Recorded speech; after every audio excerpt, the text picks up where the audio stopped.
Viewers, আবার চলে এসেছে আপনাদের কাছে একটি নতুন রান্নার রেসিপি নিয়ে। ঘরোয়া পদ্ধতিতে বোরালি মাছের ঝাল।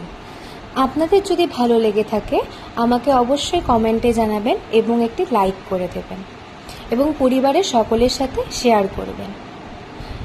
প্রথমে বোরালি মাছগুলোকে হলুদ লবণ মাখিয়ে কড়াইতে সরষের তেল দিয়ে ভেজে নিলাম। এরপরে একটি পাত্রে পেঁয়াজ কুচি করে নিলাম, টমেটো কুচি করে নিলাম এবং ধনিয়া পাতা রাখলাম।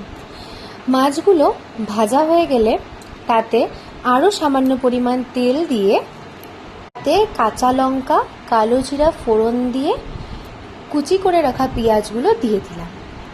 এরপর পেঁয়াজগুলো যখন লাল লাল হয়ে ভাজা হয়ে এসছে তখন তার মধ্যে ধনে গুঁড়ো, জিরা গুঁড়ো, হলুদ, লবণ, কাশ্মীরি লাল লঙ্কার গুঁড়ো দিয়ে এবং টমেটো দিয়ে ভালোভাবে নাড়াচাড়া করে নিলাম।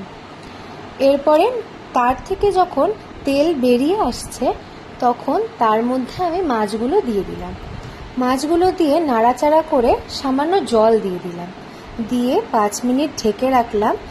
এরপরে আপনাদের তৈরি বোরালি মাছের ঝাল। আপনারা গরম গরম ভাতের সাথে এটি পরিবেশন করুন এবং খেয়ে আমাকে অবশ্যই জানাবেন যে আপনাদের কেমন লেগেছে।